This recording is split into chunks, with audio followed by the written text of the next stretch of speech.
guys, it's Kictor, and welcome back to another Murazushi live reading. Sienna just gifted a membership. Thank you so much, Sienna. Oh my goodness. Hello, hello. I really appreciate that. And Scarlet Knight just posted. They've been a member for 5 months. Thank you so much, Scarlet Knight. Thank you for supporting me for 5 months. And said, a little over halfway cooked. Also saw how sad Stitch was yesterday with her book pouch, so I made one for each of you. Be able to send package soon. What? No way! Oh my god, that is so sweet of you. I can't believe you thought of Stitch like that. Oh my god. That is so nice of you. Oh my goodness. Thank you so much. I'm very excited to see it. For those who weren't here yesterday, Stitch was knitting a book sleeve, and she did it in a way that she normally wouldn't do it based on someone else's recommendation at the sewing store, and she didn't like how it turned out. And it was quite funny, but also sad. But that is so sweet of you. Oh my goodness. Oh, Esper Lady, I know you have the Switch too. I wanted to ask if you have tried playing the new Donkey Kong game, because I have been playing it recently and I love it. It's so good. It's so much fun. Night Owl, what's up, Night Owl? I hope I can help with your motivation. Yes. And hello, Sumo.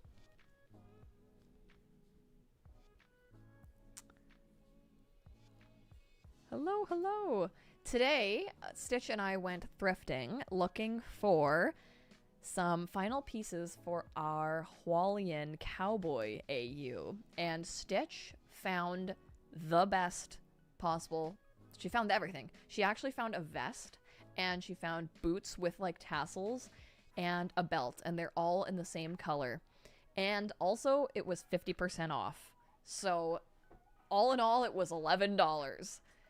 And we are so excited. There's a little con at the end of August, and we're going to be Cowboy WANGXIAN, and our other friends are going to be Cowboy Yin Yu and Cowboy Chuan Jen. Scarlet Knight says, I can't knit, so they're crochet. I hope that will be okay. Of course! Oh my gosh! We will accept absolutely anything. That is so kind of you to even think of us. Mia Elizabeth, thank you so much for your donation. Oh my goodness. I really appreciate that, Mia. Thank you. Hi, Kictor. I went to an anime con this weekend. I was wearing a danmei book club t-shirt. Girls like the design. It was nice to talk about danmei in my language. And I bought some merch. No way! Oh my god, that's wonderful. Awesome. Thank you so much for buying one of my shirts. That is so cool. I'm glad you got to talk about danmei with other people in your language. That's sick. Broccoli Fox says, Kictor is gonna yee her first haw. Yes, not my last haw, my first haw.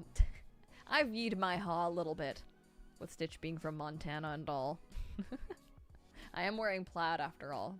I bought this in Montana, actually. There was actually a new thrift store that opened up today, and we drove past it, and the news was there, and we were like, no. And we went to another one, and Stitch said that that was actually a good thing, because it was for like the thrift gods. Like the thrift gods then, you know, they smited us there, but we had better luck elsewhere. Shalian knows all about that. Horror Girl asked, how is the Lego set coming along? So good, actually. I have the Mario and Yoshi Lego set where there's a hand crank and like Yoshi's tongue comes out and it looks like he's walking. It's like really fucking cool. Stitch actually got me that for Christmas, but since we moved I didn't have the chance to make it, but now I've been putting it together, and I really like Lego. It's awesome. Broccoli Fox says, there's a German song that's I want a cowboy as a husband. I feel like you can gender switch it for the two of you. Hey, I'll be the husband. Dude says, did Stitch decide to use the book sleeve as a cat hat? I'm not sure. I think the book sleeve might be in purgatory right now. In the I'm too mad at you to look at it right now zone. Also, Lex update. Lex is doing amazing. I took Lex and Link for a little walk today. Link is actually sitting right underneath my chair. And I don't know where Lex is, but she's doing great.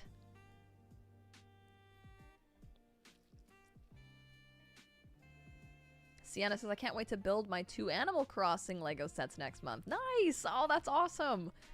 Yeah, I love when they do collabs with Nintendo and stuff. Miss Rosie sent a gift membership. Thank you so much, Miss Rosie. Oh my god, hey, how are you doing today? Thanks for stopping by. Also, for Ghost Flame members and Supreme members, Stitch and I have started a new series on our channel where we're going to start doing like kind of like an unfiltered podcast type of video upload. And so we filmed the first one today talking about the fandom interpretations of MXTX characters versus the canon interpretations. And they're all very lighthearted and funny, and we're kind of just, like, it's unedited, just us rambling about characters, so that's something else that members can be excited to look forward to. You know, put me on in the background, yapping into your ear kind of thing. Esper Lady says, oh, a podcast! That's so exciting! Yeah, thanks so much, Esper Lady, for being excited. I'm gonna scroll up and look for your message if you replied about Donkey Kong. I have not played it yet, but I have watched people play it, and it looks super fun. Yes, it is it's so fun. It's so fun. It's very, the controls are very fluid. Sienna says you should build a Lego set during stream.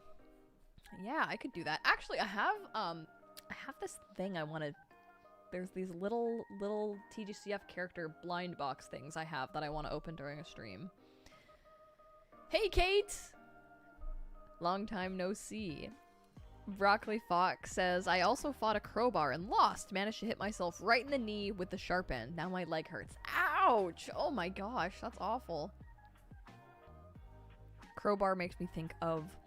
Last night I started watching Road to El Dorado. I've actually never seen that movie before.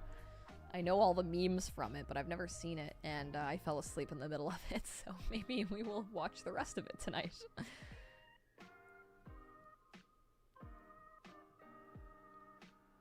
Night Owl says, you have to swing away from you. Yes. Does anybody want to give a go at doing a recap for the previous chapter?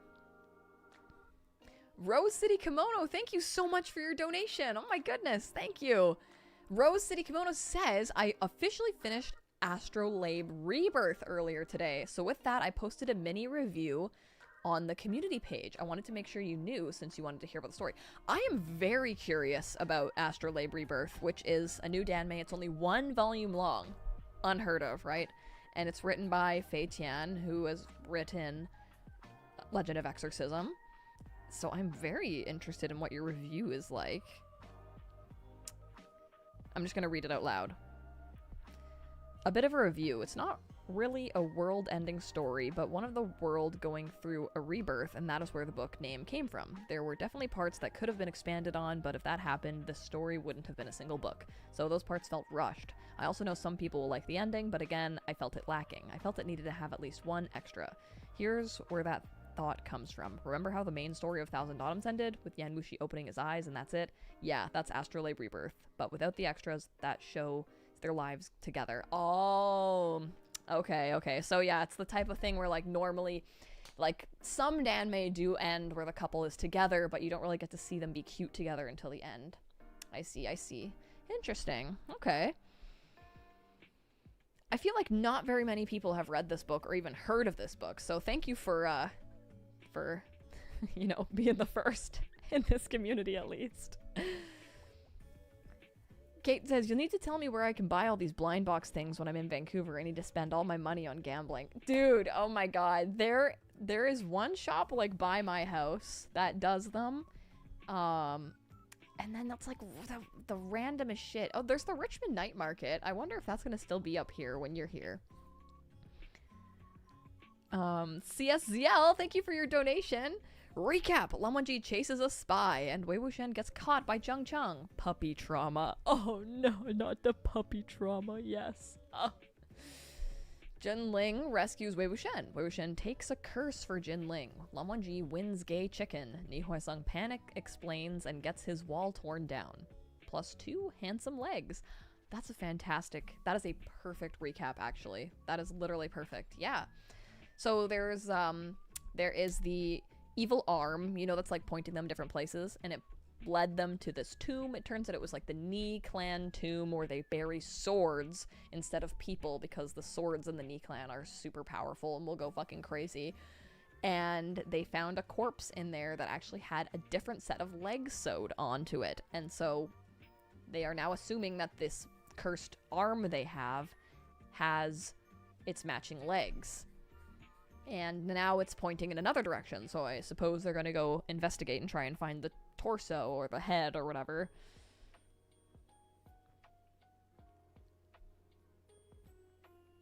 Savage Armory says, what do you know about Thrice Married to a Salted Fish? I know that the people that have read it love it. And I'm very, very, very interested to read that one. Bitcoin says, the corpse is hot and there's a story about sabers. Also correct. And Miss Rosie, thank you for your donation. Currently pre-running my Liu cosplay for a small con this weekend. Decided to wear it for the first stream of book 2 of the fish book tonight as a treat. Oh, that's wonderful. Oh my god. Oh my god, that's awesome. Streaming and cosplay, that's the best. Stitch and I were just actually thinking of our next cosplay video, and we want to do it with Taxian Jun and Mo Zongshi, and they do like a quiz about Chuaning, and like to find out who knows him better and stuff, or knows him more intimately. And I think it will be really funny, because Stitch has those dimples, like Moran has dimples, you know, but I have the Taxian Jun hat, so... Bridget has been a member for 44 months. Dude, thank you so much. Oh my gosh. Thank you so, so much, Bridget. Oh my gosh. Bridget says, just came by to say hi, have fun. Oh, thank you. I always have fun on here. Oatmeal. No, that is not what that means with the open ending for 1,000 Autumns. I don't think any danmei that have been licensed have an open ending. I think every single one has had a happy ending so far. Moran versus Lo Bingha, more dedicated Shizen lover. That's good. That's good. Oh, a good Shizen lover. Cosplay as each other. Halloween idea right there. Scare the living gay lights out of us. We did that one time. Remember when I dressed as Stitch? Stitch just has to take her glasses off and wear my clothes. We already have very similar hair.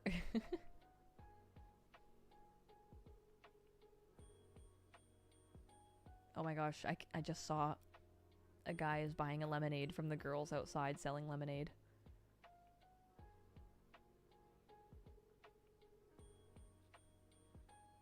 And a blue Cybertruck just rolled past.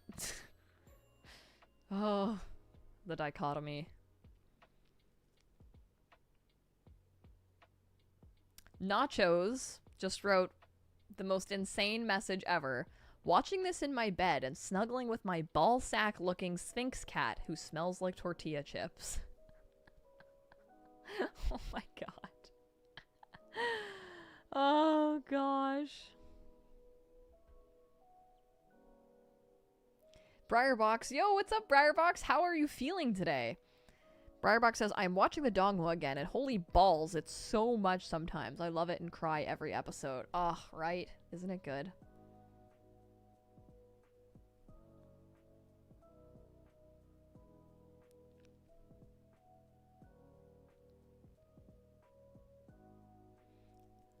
Stitch definitely gets just as easily sunburnt as me. Vicoing, I have not seen that ice cream motherfucker ever since that one time he yelled at Stitch.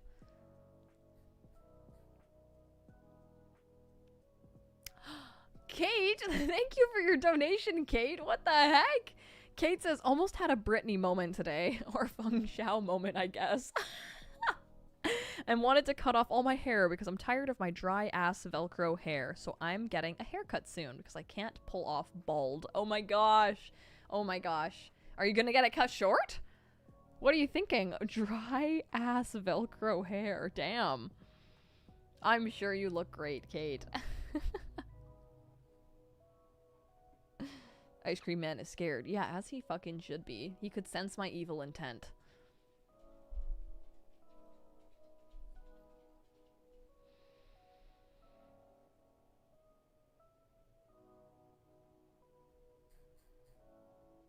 Broccoli Fox says, dang, you two poor folks. Welcome to the Shrimpy Club. I can't handle the sun either. I don't get tanned. I get freckles and then look like a cooked shrimp. I mean, I feel like if you have like light sun exposure, I mean, I definitely tan, like my arms look more tan than my belly, you know what I mean? You gotta wear sunscreen. Oatmeal says, nothing beats binge eating marshmallows after feeling like a shitty teacher after turning your student away after having a midday crush. The demons are getting to me. What? Briarbox says, I'm feeling I've been going through an episode of pseudo-hypoglycemia. My diabetic ass is so used to being high that when I'm in normal range, I feel absolutely god-awful, but I'm okay. Oh, I'm sorry to hear that, Briarbox. It sounds really frustrating and just awful to go through. Oh my gosh. Kate says, it's down to my mid-back, so that's short for me. Mid-back? That's fucking long. Oh my god. I think my long hair was usually to like here-ish. Maybe here, not shoulders, here. I can't believe I have had short hair for so long now. It's crazy.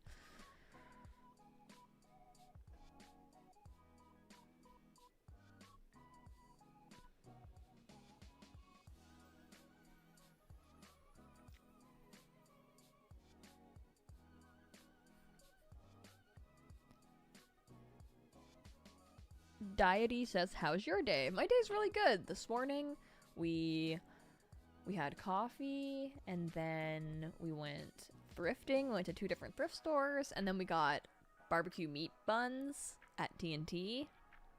Fucking so good. And we gave Lexi her medicine, and then I took the little puppers for a walk. I helped my dad with his car a little bit. Very cool. I got to hold the drill. And then I played a bit of Donkey Kong, I played a bit of Phasmophobia, and ate a lot of trail mix. And that's where I'm at now.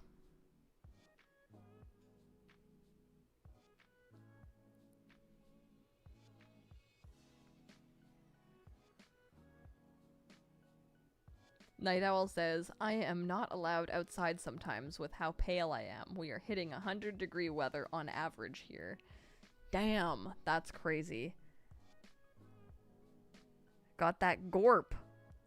Yes, the gorp. Phas was a little bit scary.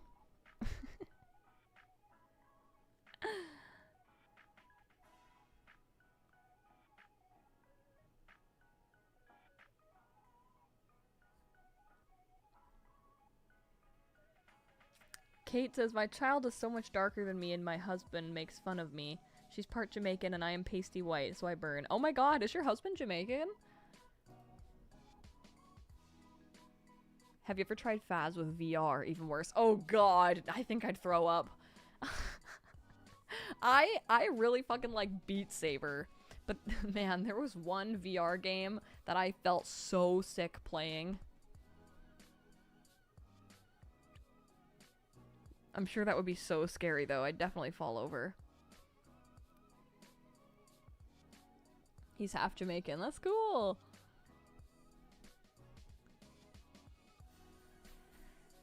Kate says, I can't do VR. I'll throw up, right? Oh, man. CSCL says, don't forget to remind to subscribe. Oh, yes. Yes. Reminder to subscribe if you aren't subscribed already. Thank you, CSCL.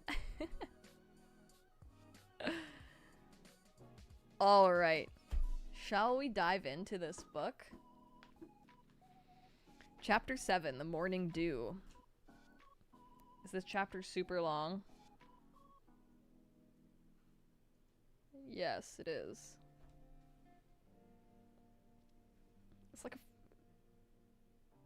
It's like 80 pages long. Okay, we'll have to divide this up. We'll have to split this up. Okay, it's only 63 pages. Okay, I can't count. We'll see how far we get. Okay. Can somebody leave a comment to say when the reading starts? Chapter 7, The Morning Dew. Once in the city, the two walked side by side among the bustling crowd. Suddenly, Lan Wangji asked, how is the curse mark? Wei Wuxian replied. Jinling was buried too close to our good buddy at the time, so he got stained by quite a bit of resentment. It's faded a little, but not entirely. We'll probably have to find the complete corpse, or at the very least the head, before I can think of a way to get rid of it once and for all. But it's not an issue. Good Buddy was the fellow who had been dismembered. Since they didn't know his identity, Wei Wuxian had suggested they call him Good Buddy. Lan Wangji didn't say anything, but he didn't object either, so it was technically a silent agreement. I wonder how many other things are silent agreements between Wei Wuxian and Lan Wangji with that logic.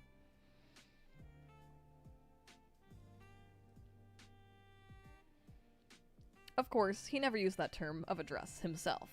Lan Wangji asked, "How little is a little?" Wei Wuxian gestured a measurement with his hands and replied, "A little is a little. How do I explain it? Do you want me to strip to show you?" Lan Wangji's brows twitched slightly, seeming to really be concerned that he would strip on the street. He said flatly, "Strip after we return." Wei Wuxian laughed, then spun around and walked backward for a bit. Before, in order to escape as soon as possible, he tried very hard to make himself unlikable. He'd done plenty of embarrassing things, feigning madness and acting like an idiot. Now that his identity had been exposed, anyone else would have wanted to dig a hole to hide out of embarrassment once they thought back on all the things they'd done. But Wei Wuxian had always been someone with thick skin, so he still acted like nothing was the matter. Minerva has been a Supreme member for 10 months. Thank you so much, Minerva. Oh my goodness. Happy 10 months. I'm glad it seems like Lexi is feeling better. I hope you're well. I am well, and so is Lex. Thank you so much, Minerva, for thinking of us and for supporting me for 10 months as a Supreme. I really, really appreciate that. Thank you so much. Lan Wangji is like, is he offering? Right? He's like, no, you can strip for me when in private later. Like, that's not the problem. Hey, Kenzie! How are you feeling today? Kenzie, thank you so much for your donation. Hi, bestie. My baby's WANGXIAN. I'm feeling still under the weather, but I have a job interview at the wife's job. I hope all is good. Oh my goodness! That's crazy! When is your job interview? Oh my gosh! That is so exciting. Thank you for letting us know the good news. That's so cool.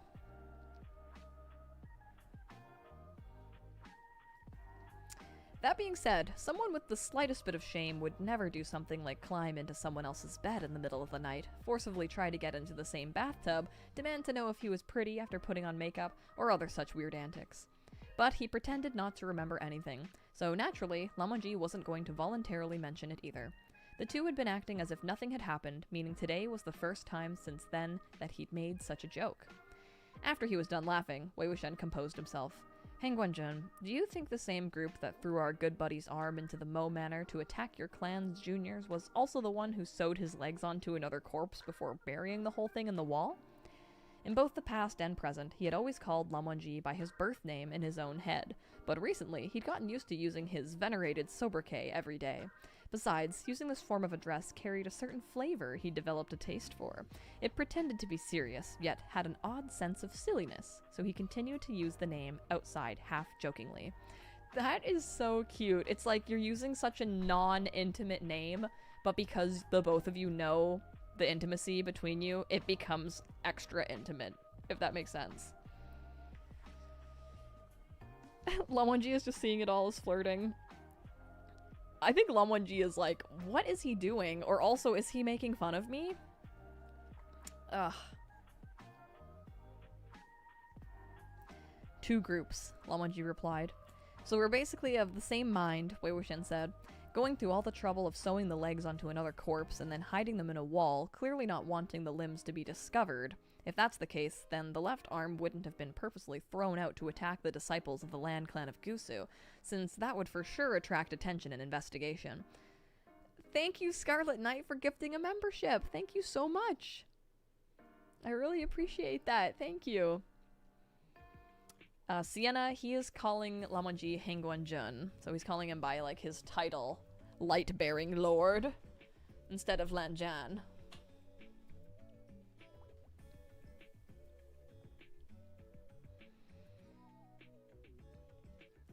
One took great pains to hide the limbs away, and the other struck rashly, fearing the limbs wouldn't be discovered. The two groups couldn't be one and the same. He'd said everything there was to say. There didn't seem to be anything left for Lan Wangji to add, but still, he ummed in response. Wei Wuxian spun back around and talked as he walked. The legs hider knew about the Ni clan of Qinghe's saber offerings hall customs, while the left arm tosser knew the movements of the Lan clan of Gusu. The two parties are not simple. The mystery thickens. One step at a time, Lan Wangji said. How did you recognize me? Wei Wuxian asked. Think for yourself, Lan Wangji replied. They went back and forth, questioning and answering without pause. Wei Wuxian had originally wanted to catch Lan Wangji by surprise and tempt out a blurted response to his question, but the attempt had been a failure. He wasn't discouraged, though, and rapidly swerved the topic to something else. I've never come to Yu Yang before. In the past, I always got other people to hunt for information. Let me slack off a little and trouble you to do the work this time. Will Hangguanzhen mind? Lan Wangji immediately turned to leave, and Wei Wuxian quickly called after him. Stop. Hangguanzhen, may I ask where you're going? Lan Wangji looked back. To the cultivation clan that is stationed in this area. Wei Wuxian tugged on the tassel of his sword and reeled him back in. What are you doing, knocking on their door? This is their domain. Even if they know anything, they won't tell you. Either because they can't handle it and want to cover that up because it's humiliating, or because they adamantly refuse to let outsiders stick their noses in. Esteemed Hangguanzhen, it's not that I'm trying to discredit you, but you really can't work right without me, huh?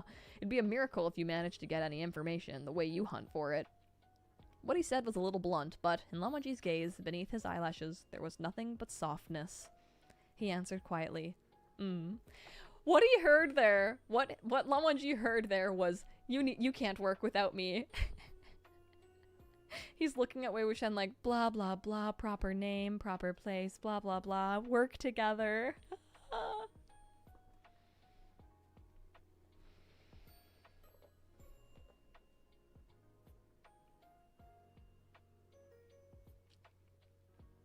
Wei Wuxian laughed. What's with the mming to this too? His mind was delighted at the opportunity to tease, only knowing how to say he is still dull. How should information be sought? Lan Wangji asked. Wei Wuxian pointed in a direction. By going there, of course.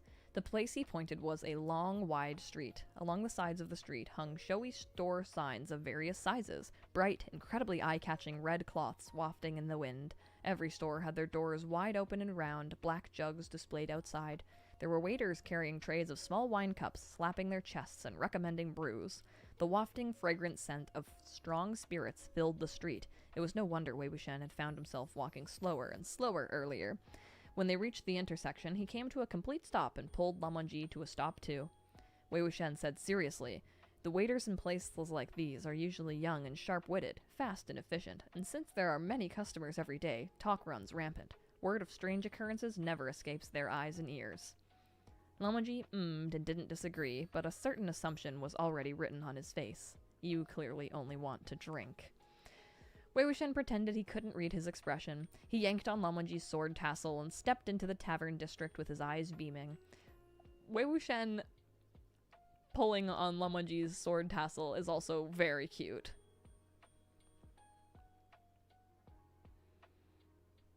Immediately, several waiters from different taverns approached, surrounding him, each more enthusiastic than the next. Try a taste. It's the locally famous He family brew. The He family brew? Is this fucking He Xuan? He family snacks? He family brew? Are you kidding me? That cannot be a coincidence. I wonder if it's the same Chinese character. Someone needs to find that out. Are you kidding me? Linked universe confirmation. The linked universe confirmation lies in the He family selling snacks and beer. That's crazy.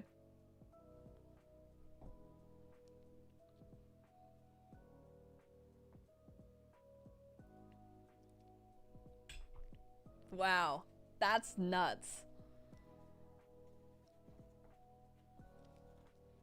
Try this one, Gongza. Tasting is free. If you enjoy it, then please come patronize our humble shop. Oh, Midnight! Thank you so much for your donation! I really appreciate that, Midnight. I'm celebrating my good friend's wedding this weekend. 18 years of friendship. Oh, she's my first ever anime buddy, and the community here always makes me feel the same kind of kinship I share with her. Oh, that's so wonderful. Oh my god. That is so exciting getting to go to one of your best friend's weddings. Like, that's so, so awesome. And your first anime buddy, that's always special. Aw, thanks for making that comparison. That's super sweet. I hope you have a great time at the wedding. Oh, you're right. The god of misfortune was mentioned last chapter. Shailian and Hushwen exist in Modazushi, confirmed?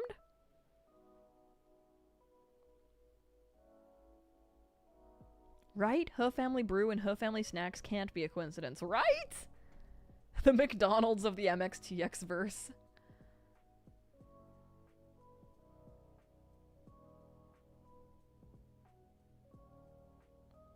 The Beef Leaf Kids wine business. That's canon, trust me. Oh my god, yes!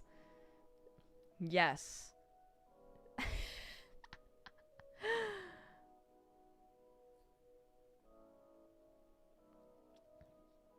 That's incredible.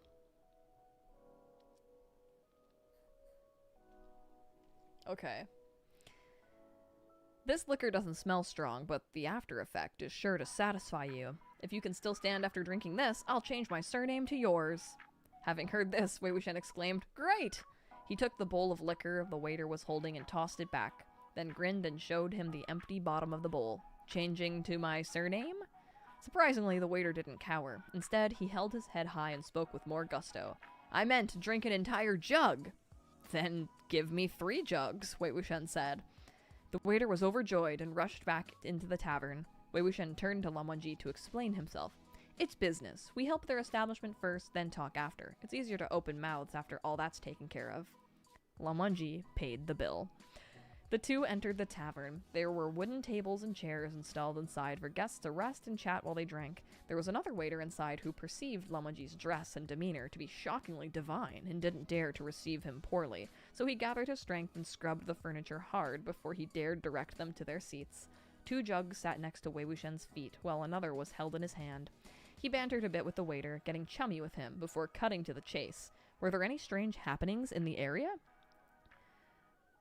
The waiter was a talkative one too, so he rubbed his hands together and asked, "What sort of strange happenings?" "Haunted houses, abandoned graves, dismembered corpses, that kind of thing." The waiter darted his eyes between the two of them and said, "I see. What do you guys do, you and him?" "Haven't you already guessed?" Wei Wuxian said. The waiter said with understanding, "True enough, it's easy to guess. You two must be some kind of prominent cultivators who can fly around riding clouds and whatnot, right?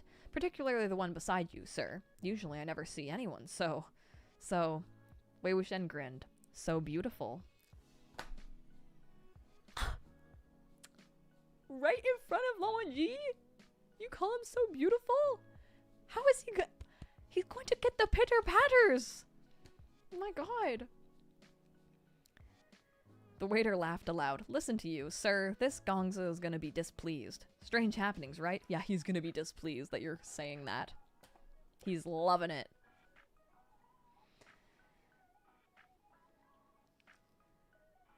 "There have been some, but the news ain't current. It's from about a decade ago. If you head in the direction and walk for about another couple kilometers after leaving the city, you'll see a rather beautifully built mansion. Don't know if the establishment plaque is still there, but that place is the Chang residence." "What's wrong with the mansion?" Wei Wuxian asked. "A terrible case of clan extermination," the waiter said. "You're asking for strange happenings, sir, so of course I'm picking the strangest of strange. The entire family died, and I heard they were all terrified to death." Lan Wangji appeared thoughtful at hearing this, like he was remembering something. Wei Wuxian paid no attention to him and continued to press for more information. "Is there a cultivation clan stationed in this area?" To be able to terrify an entire family to death, it had to be the work of extremely cruel, terrifying malicious ghosts or belligerent spirits. Not every family had inescapable, unspeakable difficulties like the Ni clan of Qinghe. Normal cultivation clans wouldn't tolerate such creatures lurking in their territory. The waiter replied, "There is. Why wouldn't there be?" "How did they handle the case then?" Wei Wuxian asked. "Handle?" The waiter slung the rag over his shoulder and sat down too, spilling in all seriousness the burden he'd been holding back. Gongzi, do you know the name of the cultivation clan that was stationed in Yueyang? It's Chong. Okay, C-H-A-N-G. Would that be pronounced Chang or Chong? Because I feel like the A, if it's like, you know, it's like Wang or Wong. Like it's Wong Yibo. You know what I mean? Is it like Chong? How do you say the A? Ong. Chong. Okay, I'm gonna say Chong.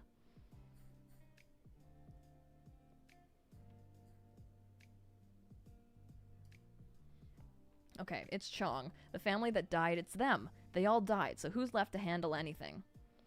The Chong family that had been exterminated was the cultivation clan that was stationed here? Wei Wuxian had never heard of any Chong clan of Yueyang, so they must not have been a prominent clan of any repute. But to have the entire clan be exterminated was definitely a shockingly huge event, not a trifling matter at all. He hurriedly asked, "How was the Chong family exterminated?" The waiter replied, "This is all hearsay, yeah? That Chong family, one night there suddenly came the sound of banging on the door, and it was coming from inside the residence."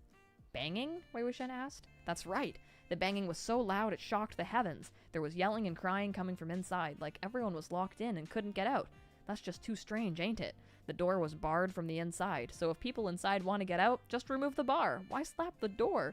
It's not like anyone outside can do anything. Besides, if you can't get out through the door, don't you know how to hop over the wall? The people outside were griping. Everyone in this area knew the Chong family was an amazing clan of the cultivation sort. Their family head, I think his name was Chong Ping, had a sword that could fly, and he could stand on it and soar about. If something really did happen in there that the family themselves couldn't handle, wouldn't regular folk be seeking death if they approached? So, no one put up a ladder or hopped the wall to check inside. That went on for the entire night. The wailing grew softer and softer. The next day, when the sun came out, the entrance to the Chong residence opened by itself. The entire household, men and women, about a dozen masters, and over 50 servants, were sitting or sprawled out, foaming at the mouth. They had all been terrified to death. The tavern owner looked over and yelled, "You're dead! What are you doing, chattering on about you're dead! What are you doing, chattering about the cursed dead of the past and not working?" "Another 5 jugs?" Wei Wuxian said. Lan Wangji paid enough for 10, and the owner's face immediately split into a wide smile. He instructed the waiter, "Keep the guests in good company. Don't go anywhere." "Continue the story," Wei Wuxian said.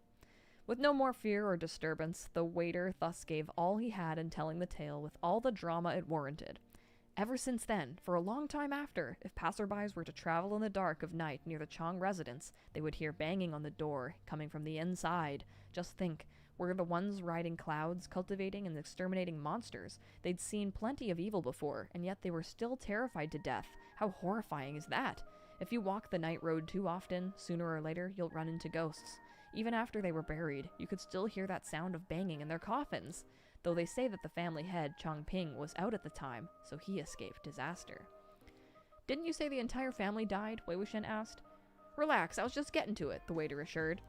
"They did all die. I said escaped disaster, and that was temporary too. A couple of years later, that master Chong Ping still died, and this time, the death was even more terrifying. It was death by Ling Qi, with a sword! You don't need me to explain what death by Ling Qi is, right? It's when you take the knife or a sword and slice up a person, cut them 3,600 times until the flesh is all sliced off, leaving only the bones." Ew. Of course, Wei Wuxian knew what Ling Qi was. If a book were to be written entitled 1,000 Ways to Die Violently, no one would be more qualified than him to author it. He raised his hand. "I get it. Oh god, so does that mean that he died very violently? Like, I mean, we knew that, but also..." Ugh.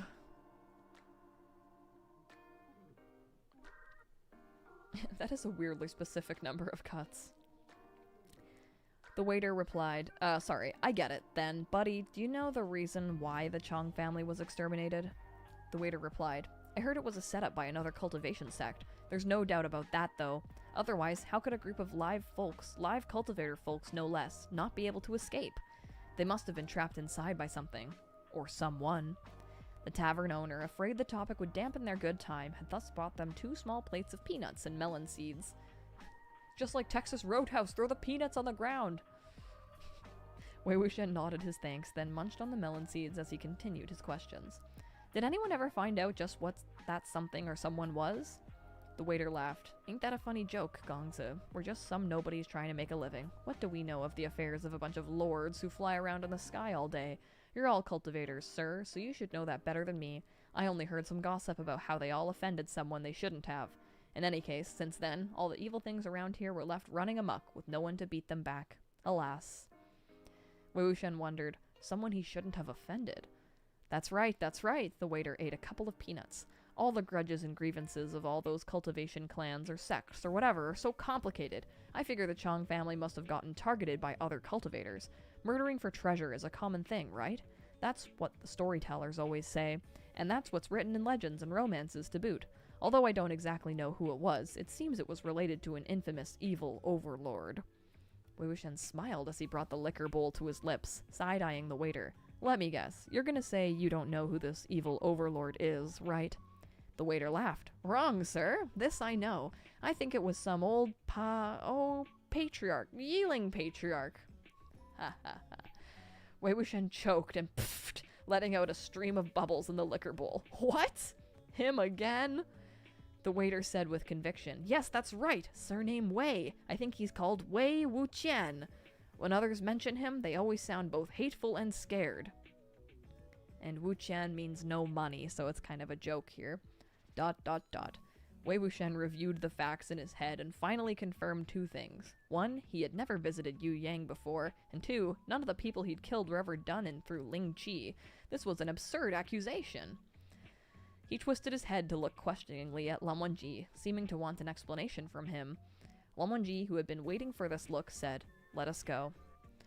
Wei Wuxian immediately understood. Lan Wangji had something to say about this, and it would be unsuitable to say in front of others at the tavern. He rose to his feet. Let's go then. The bill's paid, right? Little buddy, we're gonna stash the liquor we bought here with you. Once we're done with our business, we'll come back to finish it off. He added half-jokingly. Don't cheat me, eh? The waiter, who had already polished off over half the plate of peanuts by himself, protested. We would never! This shop cheats neither children nor the elderly. You just leave the liquor here, sir, no worries. We won't close our doors until you two are back. Hey, Gongzi, are you heading to the Chong residence now? Wow, that's amazing. I'm a local and I haven't even gone yet. I only dare to sneak peeks from a distance. Are you two gonna go inside? What do you plan on doing? Wei Wuxian replied, We are also going to just sneak a peek, from a distance. This young waiter was quick-witted and very much a natural at socializing, so now that they'd been chatting for a bit, he no longer took Wei Wuxian for a stranger. He shuffled over, wanting to put his arm around his shoulders. Is this profession hard work? Do you two make a lot of money? You must, right? It's so respectable. Hey, can I ask something? Is it hard to enter the trade? He was just babbling on, but then abruptly shut up, as if stricken with fear. Peeping off to the side, he asked in a low whisper, Gongzi, the gentleman next to you, what's he glaring at me for? It's 'cause you tried to touch his boyfriend! Oh shit!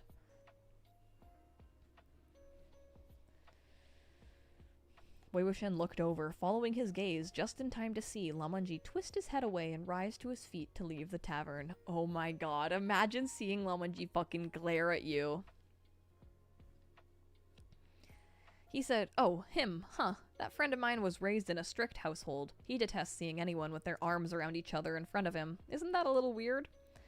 The waiter sulkily removed his arm as he whispered, It is. Look at the way he's glaring. You'd think I was putting my arm around his wife. You are! If Dr. Sprout said, I'd moan. Oh my god, Protective Lanjan is so adorable. Ugh.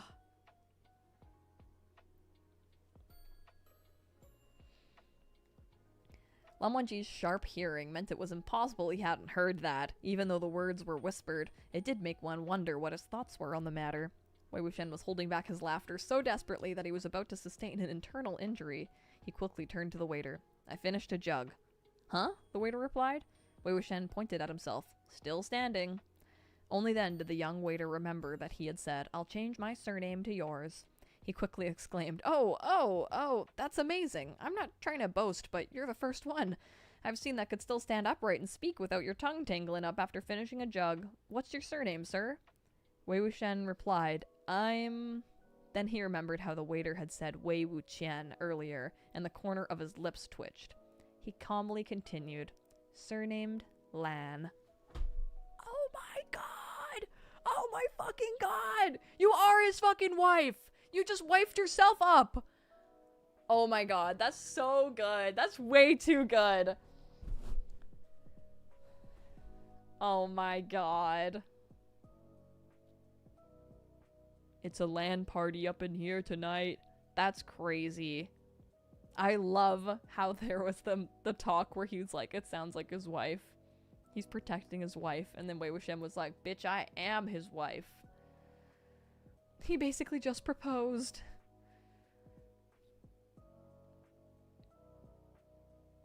But of course, Wei Wuxian's not gonna realize how gay that was. The waiter was thick-skinned one too, he announced loudly without skipping a beat. Yes, from today onward I am surnamed Lan. Beneath the bright red sign that invited guests inside, it seemed that Lan Wangji's stride faltered just for a moment. Fucking trips.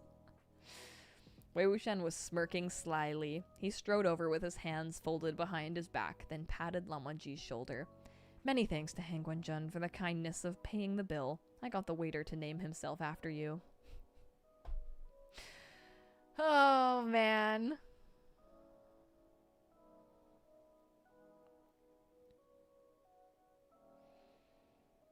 After leaving the city, the two headed in the direction that the waiter had pointed. As the number of travelers thinned, the woods thickened.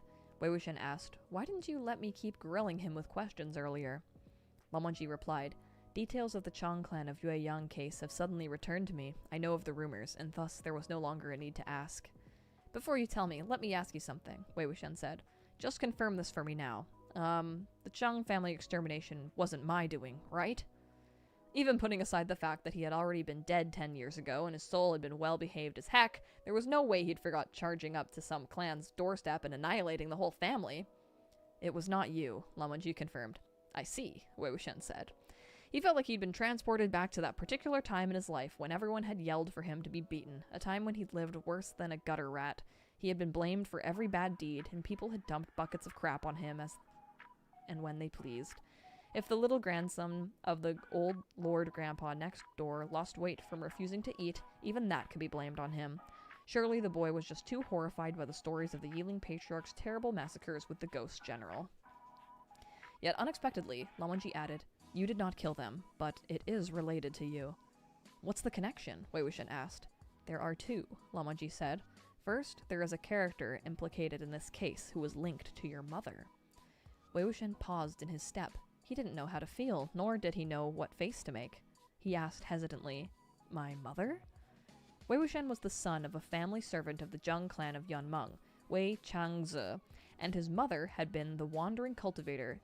Oh my god, how do you pronounce this? Cangse. Is it Sangzi? Sangzi Sanren?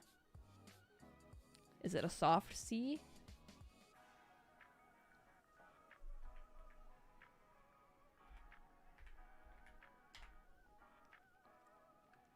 Hey, Sugar Kiss! Is it a hard C? Sangzi. Okay, kind of like a T. Sangzi Sanren. Oh my god, okay. Sangzi. Sangzi. We're gonna, okay, Wei Sangzi. Ah! Wei Changzi and his mother had been the wandering cultivator Sangzi Sanren. Zheng Fengmian and his wife had been well acquainted with his parents, but Zheng Fengmian had very rarely reminisced aloud regarding his old friends, and Zheng Fengmian's wife, Yu Ziyuan, had never spoken well of them to him. Honestly, things had been pretty good if she didn't whip him or tell him to scram, or kneel in the ancestral hall, or stay away from Zheng Cheng. Many of the stories he'd heard about his parents were told to him by others, so he actually didn't know much more than anyone else. That's so sad.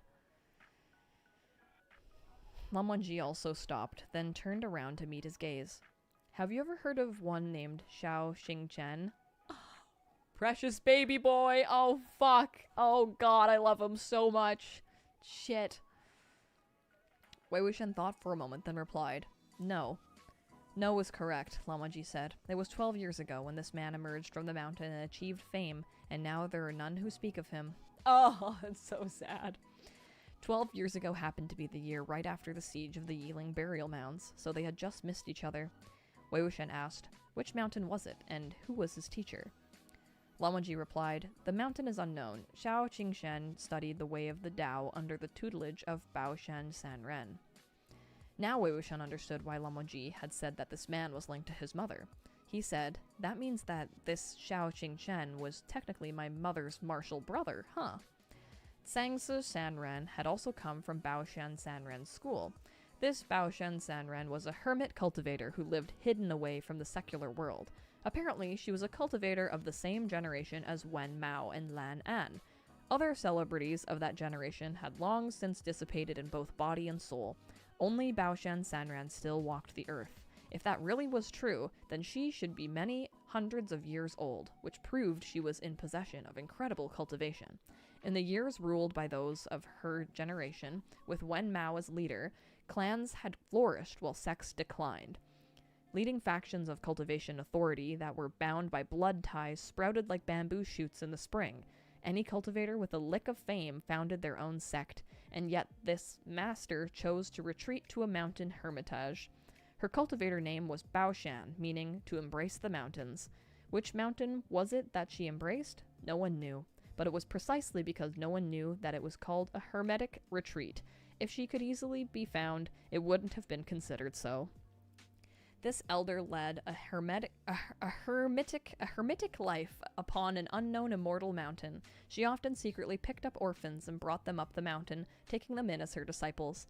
However, every disciple had to swear an oath, focus only on cultivation in this life, never descend the mountain, never enter the secular world. If they did, no matter the reason, they would never be allowed to return. They would have to survive on their own and train in hardship within the secular world, never again to have any ties with their one-time school. People said Bao Sanren was worthy to be called an enlightened master, and this rule of hers truly demonstrated great foresight. Over hundreds of years, she only had 3 disciples leave the mountain: Yanling Daoren, Zhangzi Sanren, and Xiao Xingchen. 3 disciples, not one of whom had come to good end. Wei Wuxian had known from a young age what the end had been for the first 2 disciples, so there was no need to listen to those tales again. So, what Lan Wangji succinctly told him was the story of the deeds of the last disciple, Wei Wuxian's mother's younger martial brother. When Xiao Qingxian emerged from the mountain, he was 17. Although Lan Wangji had never met him in person, he had heard from others of the man's noble bearing. At the time, it had only been a few years since the end of the Sunshot campaign, and the siege of the Yiling burial mounds had just concluded. The great clans dominated and were recruiting for talent all over the place, and to serve their own purposes. Xiao Qingchen emerged from the mountains with the desire to save the common world. He's basically Shalian Light. Immensely skilled and taught by a true master, he charged the mountain in his first night hunt with his 1 Taoist whisk, his 1 longsword, and his 1 lone person, and claimed first place, winning fame in 1 battle. At the sight of this young cultivator who was pure in character and accomplished in cultivation, the cultivation clans all felt great admiration. They all sent invitations to him, but Xiao Qingchen courteously declined each one, making it clear that he did not wish to affiliate with any clans at all. Instead, together with his most intimate friend, he was determined set on establishing a brand new sect that did not emphasize blood ties. God, he was so gay.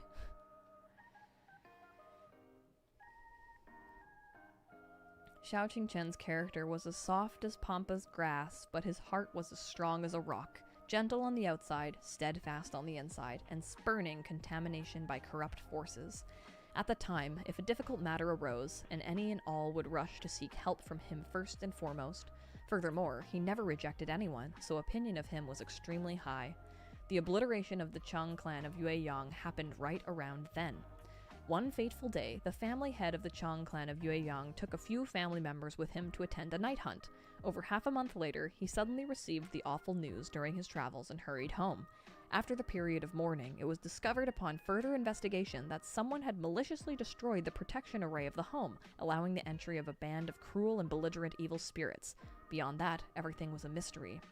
Normally, few people paid heed to the tragedies of such small clans, but this situation was unique. The Sunshot campaign had long since ended, and the siege of the burial mounds was just over. On the surface, the state of the world could have been said to be somewhat peaceful, but to have such an incident happen out of the blue immediately caused huge waves among the cultivation clans. There were many alarmists spreading the rumor that the Yiling patriarch Wei Wuxian had returned to the world for revenge.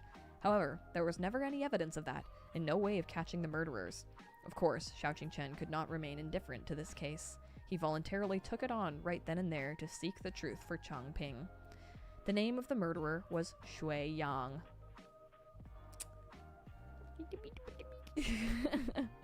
This Shui Yang was younger than Xiao Qingchen, a boy through and through. However, his odious temperament was not hampered by his young age. At 15, he was already a major thug known far and wide in the Kui prefecture area. His smile was sweet, his methods vicious, and his personality cruel. In Kui prefecture, everyone's face would change colors at the mention of Shui Yang's name. He grew up on the streets as an urchin and seemed to have a grudge against Changping's father, which he had nurtured for many years. It was revenge, among other reasons, that prompted him to commit this violent crime. Quinn, thank you for your donation. Quinn said just popping in to say, posted today's painting in the community page. Oh, that's exciting. I'd love to see it. Thank you for your donation, Quinn, and for letting us know.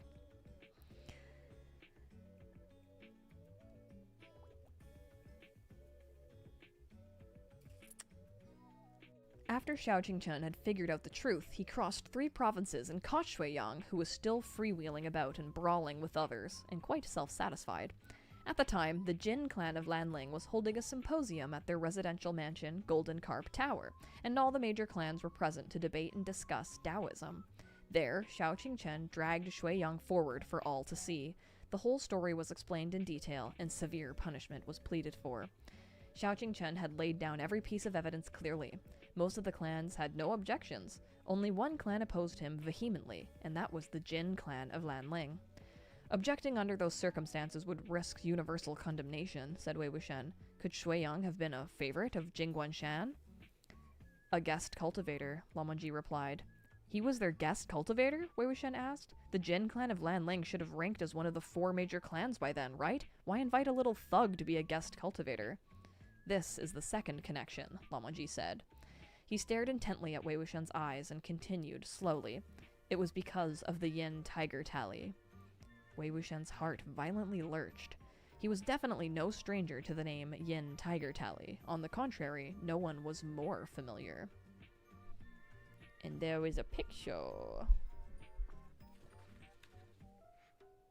Too bright.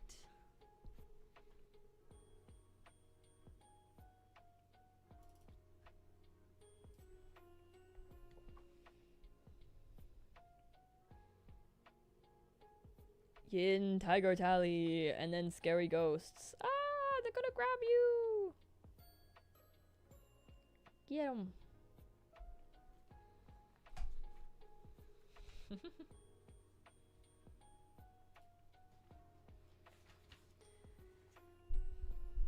Of all the spiritual weapons he had refined while alive, it was the most terrifying, and at the same time, the most desired by all. The function of a Tiger Tally was to command. As the name implied, those who possessed the Yin Tiger Tally possessed commanding power over corpses, ghosts, and belligerent spirits of all sorts, forcing their obedience. Back when Wei Wuxian had first created it, he hadn't thought too much about it. Using his primordial spirit alone to control the corpse puppets and belligerent spirits made it inevitable that there'd be times when he got tired. He recalled having seen a rare iron spirit in the stomach of a Yao beast once, and so he had retrieved it, refined it, and forged a Tiger Tally. Wei Wuxian had only used that Tiger Tally once after it was forged. He had instantly realized it was bad news. The power of the Yin Tiger Tally was far stronger and more terrifying than he had expected. He had originally wanted to use it simply as a supplement, but unexpectedly, its power showed the faint potential to overwhelm its own creator.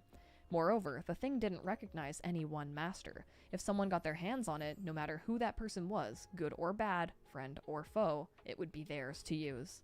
The disaster had already been born into the world. It wasn't that Wei Wuxian had never thought of destroying it, but forging the Tiger Tally had been no easy task, and destroying it would have been just as difficult, demanding all his energy and time.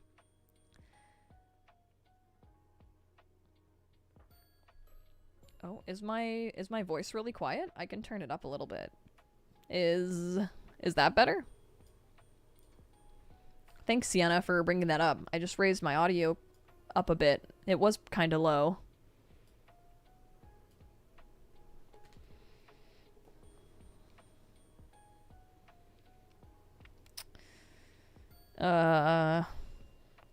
The disaster had already been born into the world. It wasn't that Wei Wuxian never thought of destroying it, but forging the Tiger Tally had been no easy task, and destroying it would have been just as difficult, demanding all his energy and time.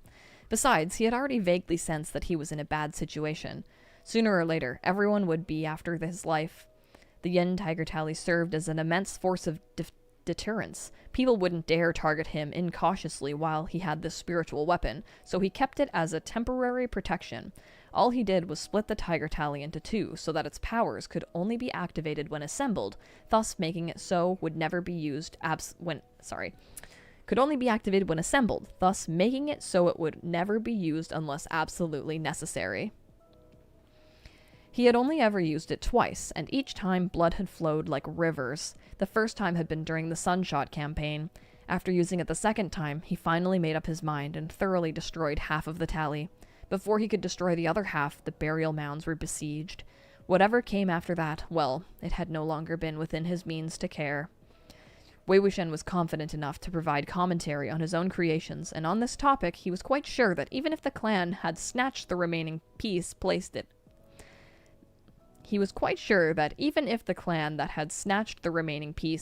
on an altar to worship every day with offerings of tall incense and frequent prostration, the only remaining half of the Yin Tiger Tally was no more than mere scrap iron. However, Lamonji revealed something shocking. This Shui Yang appeared to have been able to reverse engineer the other half of the Yin Tiger Tally. Shui Yang had been very young, but also unusually smart, as well as an incredibly perverse heretic. The Jin clan of Lanling discovered that he actually could roughly piece together the other half of the Yin Tiger Tally based on the half left behind. Although the duration of use for the assembled restored item was not long, nor was its power as strong as the original, it could already produce incredibly terrifying results. Wei Wuxian understood now.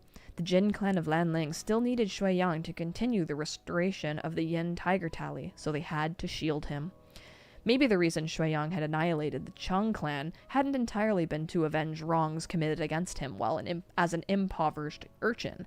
Maybe he had used the lives of this family to test the power of the restored Yin Tiger Tally. No! Emma says, I finally found the He family Chinese character in Modal Zushi. It's different from the He in TGCF. Ah!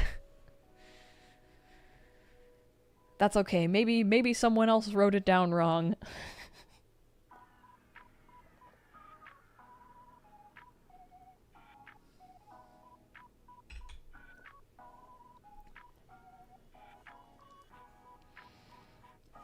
No wonder the rumors had connected Wei Wuxian with the clan extermination case. He could practically imagine how those cultivators had gritted their teeth. That Wei Wuxian? If he hadn't made such a thing, there wouldn't be so many disasters in the human world. In any case, back to the events at Golden Carp Tower. The Jin clan of Lanling was determined to shield Shui Yang, yet Xiao Xingchen would not yield to persuasion or coercion. The two that were stuck in a stalemate, and this finally alerted Qifeng Zun, that is, Niming Jue, who had not attended this particular symposium. He was called upon to fly over from elsewhere and hurry to make an appearance. Although Niming Jue was of a younger generation than Jing Guanshan, he possessed a stern character. He refused to tolerate, refused to appease, and after a severe scolding, Jing Guanshan was too embarrassed to speak and lost a great deal of face. Niming Jue, ever violent in temper, drew his saber on the spot and was ready to execute Shui Yang. Even when his sworn younger brothers, Lian Fan Zun, that is, Jing Guanyao, Jigadome, went up to smooth things over, he was furiously told to leave and viciously berated until he hid behind Lan Jichen, not daring to utter one more word. Finally, the Jin clan of Lanling had no choice but to concede. I fucking love that moment in The Untamed, where he literally, like, Lan Jichen steps in front of Jing Guanyao. Oh my god. So good. That was one of the moments that left, like, the deepest impression on me in watching The Untamed. Oh, God.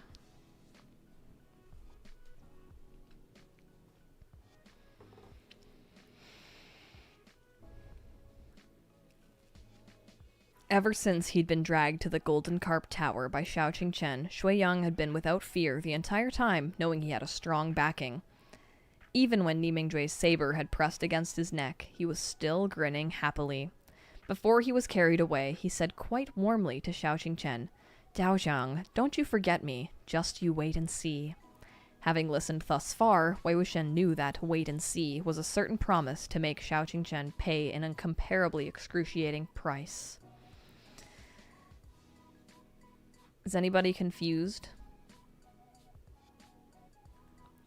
I feel like I know what's going on, but there was a lot of information just kind of thrust upon us. If anyone has any questions, post them in the chat. Shui Yang is cray-cray, and the Jin clan was protecting him because he was able to forge the other side of the Yin Tiger Tally.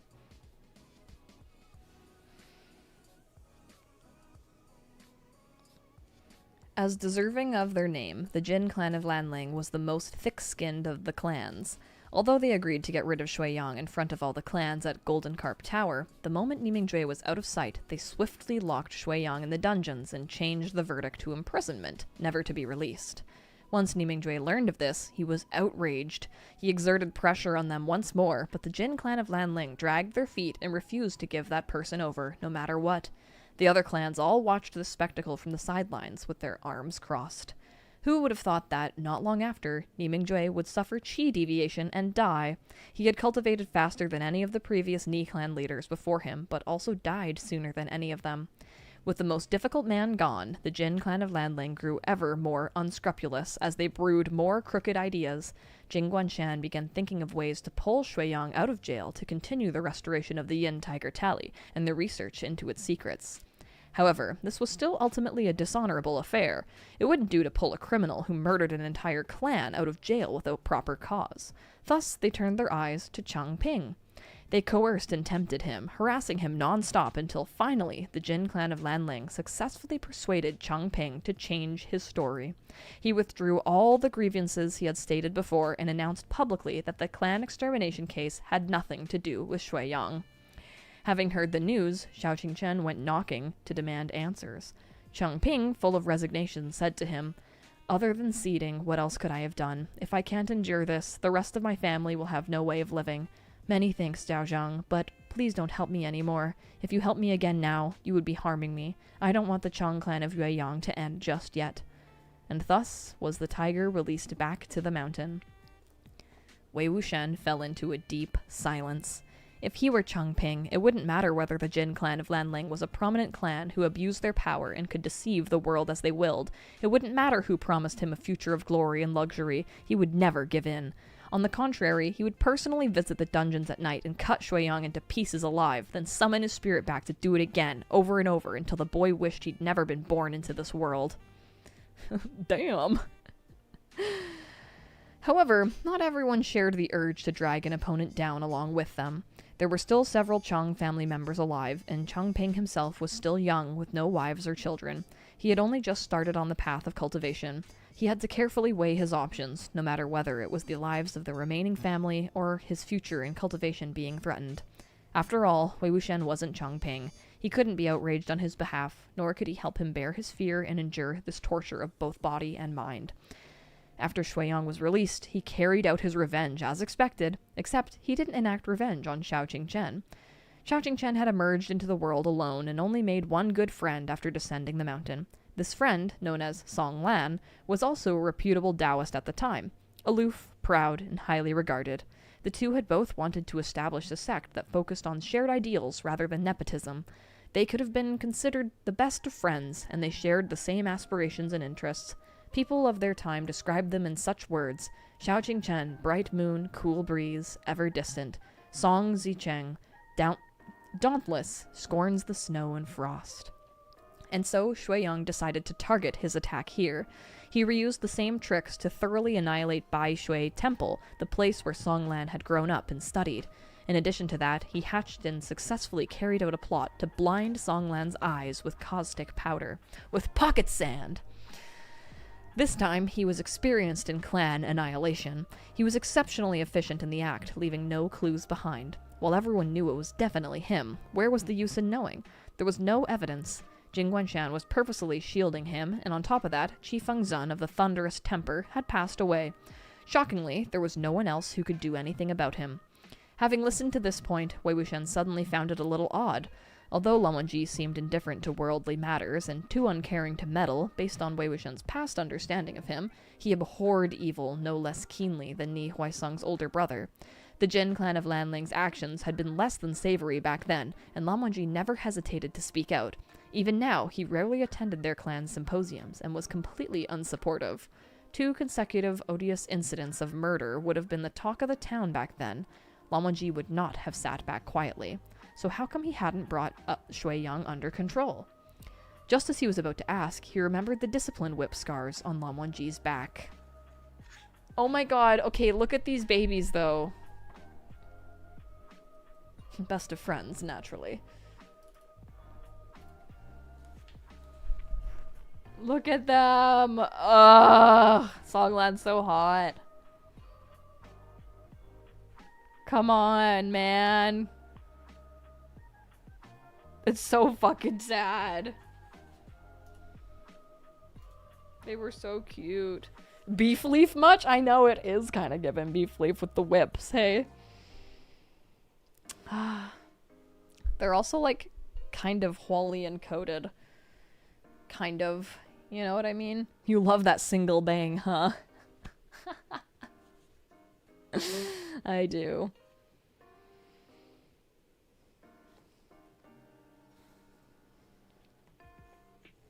Poor boy was busy being the most sad.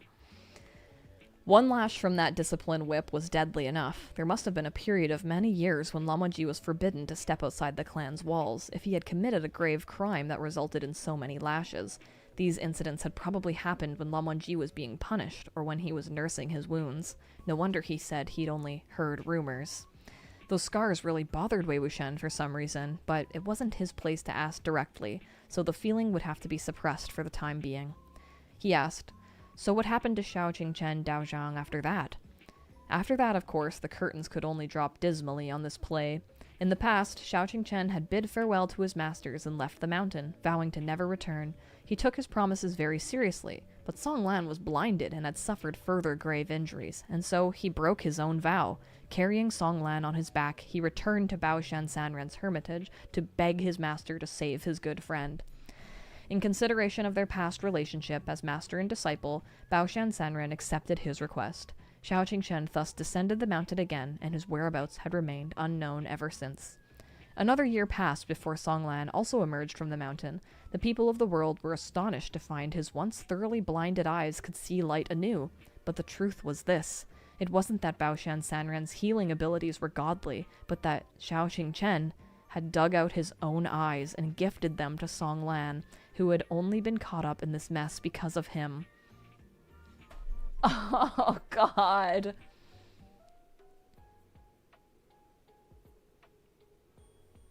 Man. Just like how Hua Cheng dug out his own eye and put it in Ming.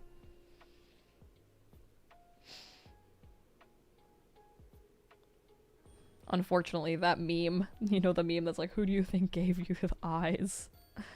Ugh.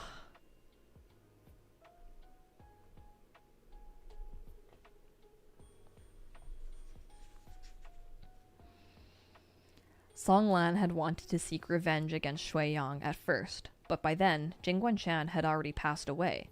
Jing Guanyao had inherited control of the Jin clan of Lanling and risen to the position of cultivation chief. To prove that this would be the dawning of a new regime, the moment he ascended the stage, he got rid of Shui Yang and never spoke of the Yin Tiger Tally's restoration again. In the hopes of restoring his clan's damaged reputation, he implemented all sorts of restorative and reassuring measures to push any rumors down. Song Lan pursued the lingering traces of his good friend of times past. At first, one still heard talk of where he had gone. However, as time passed, there were no more words to be heard. Since the Chang clan of Yueyang was also a small, unknown family, many things about this whole affair gradually returned to dust. After listening to this long, story, Wei Wuxian let out a quiet sigh, a sense of regret and sympathy sprouting in him. To end like this over something that originally had nothing to do with him, that truly is. Had Xiaoqingchen been born a few years earlier, or if I had died a few years later, then things wouldn't have turned out this way. If I were alive, I wouldn't have ignored something like this. I would have made friends with such a character. He then immediately felt both amused and annoyed at the same time. He mocked his own words, thinking, I would have taken care of it, huh? How? If I were still alive then, the Chong clan extermination case probably wouldn't even have gotten an investigation. They'd just blame it all on me and be done with it. If Xiaoqingchen Daozheng saw me on the road and tried to get chummy with him, he'd most likely have given me a round of whacking with his whisk. Ha ha. They had already walked past the Chong residence and come to a cemetery nearby. Wei Wuxian saw the word Chong in dark red on the ceremonial gateway. How did Chongping die afterward? Who was the one who killed his surviving family with Ling Ji? Lan Wangji hadn't yet answered when through the blue-tinged colors of dusk there came the bang, bang, bang sound of a door being slapped. At least the sound resembled a door being slapped, but at the same time, it wasn't. It was forceful and panicked. Without a moment of pause, it also sounded dull, like it was separated from their ears by a layer of something. The two both froze. There were over 50 members in the Chong clan of Yueyang, and presently they were lying in their coffins, banging on the lids from the inside. They were banging wildly, just like the night when they had been terrified to death, but no one would ever answer and open that door for them. This was what the tavern waiter had spoken of, the sound of coffins banging, coming from the Chong family graves. But the tavern waiter had also said the hauntings took place 10 years ago and had long since stopped, so why had the banging just so happened to start again the moment they arrived? Wei Wuxian and Lan Wangji restrained their breathing at the same time and noiselessly slunk closer. Once they were leaning behind the pillar of the ceremonial gateway, they both saw that at the center of the cemetery, among the tombstones, there appeared to be a hole. It was an extremely deep hole, and next to it were mounds of dirt that appeared to have been recently piled there. A soft sound came from inside the hole. Someone was digging graves. The two quietly held their breath and watched intently, waiting for the person inside the hole to come out on their own. Not half an incense time later, two figures leapt lightly up from the open grave. Luckily, both Wei Wuxian and Lan Wangji had good enough eyesight that they were able to tell it was two individuals. The two were firmly attached to one another like conjoined babies, with one carrying the other on their back. They were also dressed entirely in black, so it was extremely difficult to discern details. The one who had leapt up stood there with their backs to them, long-armed and long-legged. The other carried on their back, however, had their head and limbs drooping with no sign of life. But that was how it should have been. Since it had been dug out of a grave, it had to be a corpse. Thus, lifeless was normal. Just as Wei Wuxian was thinking, this gravedigger whipped their head around and saw them. The person's face was shrouded in thick black haze. Their facial features and appearance couldn't be discerned at all. Wei Wuxian knew the person must have cast some sort of strange spell to conceal their face. Lan Wangji had already brandished Bishen. He swept into the cemetery and crossed swords. The gravedigger reacted extremely fast. When they saw the blue glare of Bishen's attack, they made a hand seal and summoned their own sneaking sword glare. However, this sword glare was the same as their face, all wound up with a rolling black haze, so its color and aura couldn't be discerned. With a body carried on their back, the gravedigger was forced to fight in an odd posture. The two sword glares clashed multiple times before Lan Wangji called Bishen back. He gripped it in hand, a layer of frost rapidly overtaking his expression.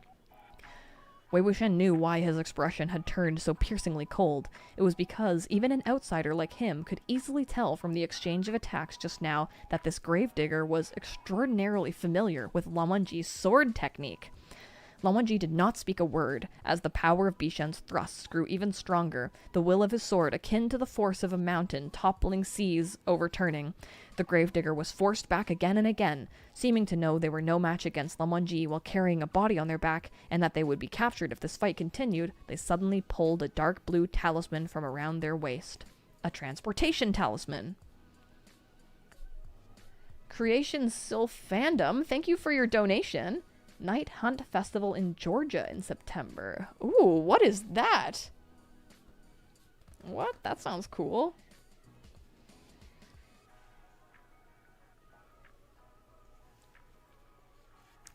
Such talismans could send a person 500 kilometers away in an instant, but they also exhausted an immense amount of spiritual power, and the caster would need ample rest to regain their strength.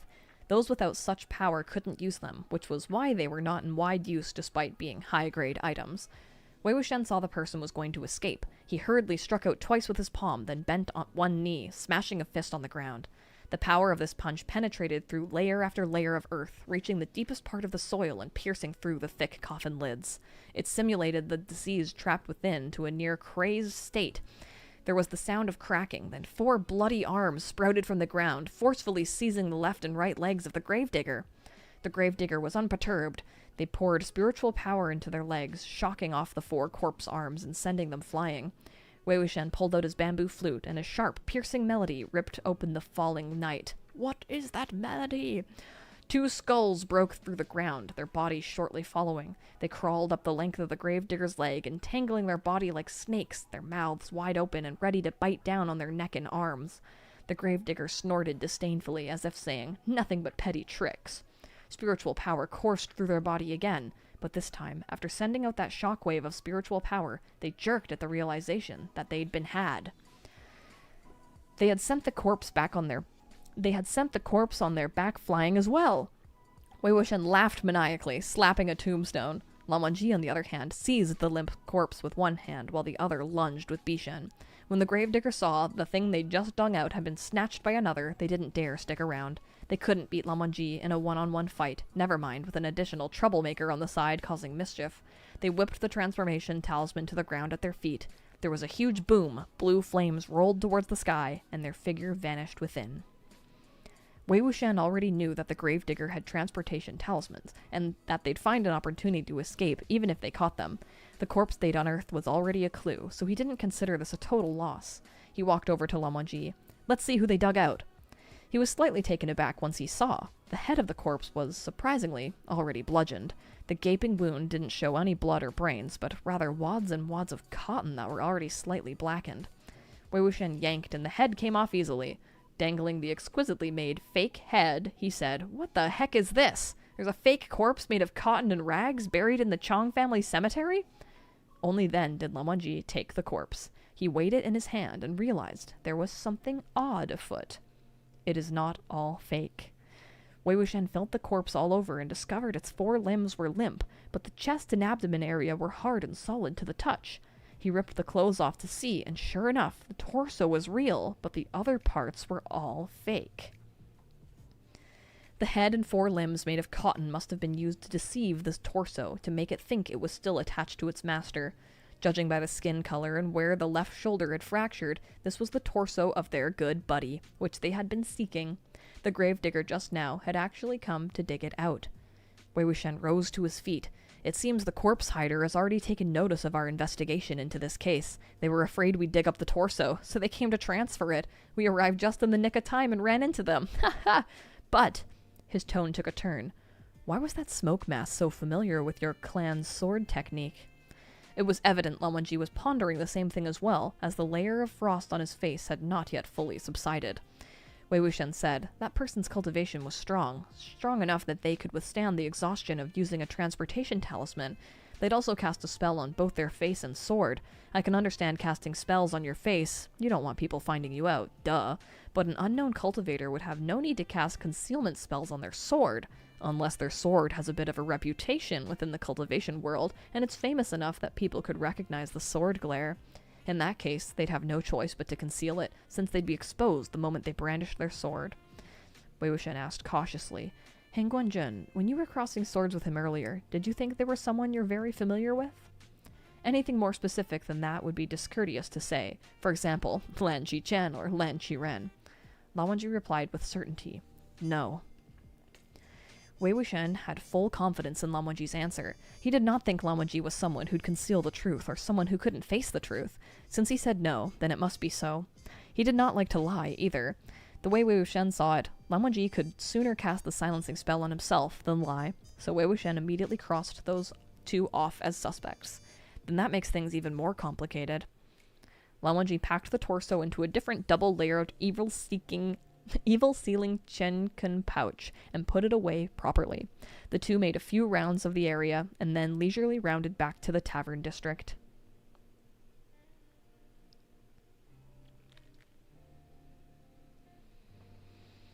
The waiter had indeed kept his word. Most of the other taverns on this street were closed, but their sign was still up, the lights still on. The waiter was outside, hugging a giant bowl, digging into his food, and when he saw them, he exclaimed in delight, "You're back! What'd you think? We always keep our word, eh? Did you sirs see anything?"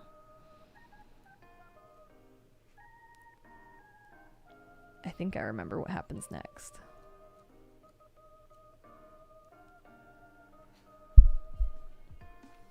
There's still 30 pages left. I think we might leave it there for today. A shorter reading, but we got a lot of plot out of the way.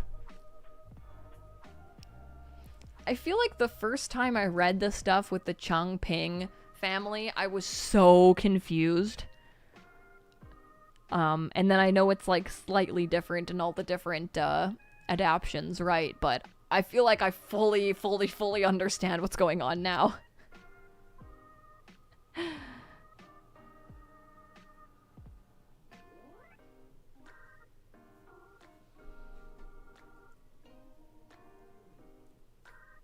CSCL says, disappointing, but totally understandable. Thank you. I know that the next part is really funny and really flirty, so I want to be full of energy for it. Just Me says, this is my second time through and I'm still confused. Hey, if there's anything in particular you're confused about, let me know and I'll try to explain it, because I feel like I know for sure.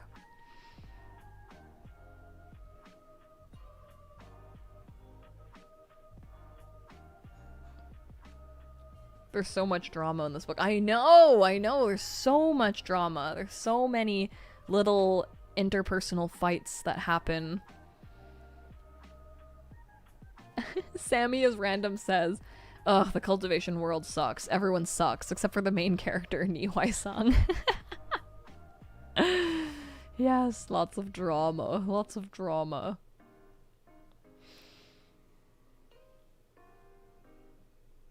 I just accept every version as canon, so what happens? Everything happens all at once. It's all true. That's funny. It's interesting when, like, other versions that are very popular are censored versions, and, like, this is the OG uncensored version, which is very cool. Very cool. To read it in all its gay glory. Nihuai-sung is the plot. Jingguan Yao is my plot. Alright guys, tomorrow at 7 p.m. PST, we have our members only game night. So if you are a member and you'd like to join in, I think we might do trivia again, because Trivia Hangman is really, really fun. I like that everybody can play that and it's quite interactive. It's like Wheel of Fortune with trivia and Hangman. We will do that tomorrow at 7 p.m. PST, and we might be able to do a reading Saturday night, but I'm not sure. I definitely cannot do Sunday. So maybe Saturday for more Modazushi, maybe Monday. But I will be sure to post about it. Kate says, ooh, trivia. Someone needs to dethrone Kate. Kate gets every answer correct. It's astonishing.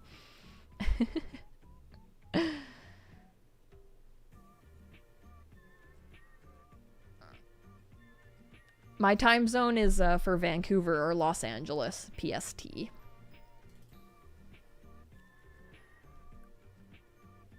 Kate says, no, I'm too powerful. I can't be thwarted. Kate is the trivia queen. It's true. Okay, thank you guys so much for coming to hang out with me. I love doing these readings so much, and I am excited for the members only stream tomorrow. Alright, I will see you guys tomorrow, and I'll see the rest of y'all maybe Saturday, maybe Monday. Okay, bye!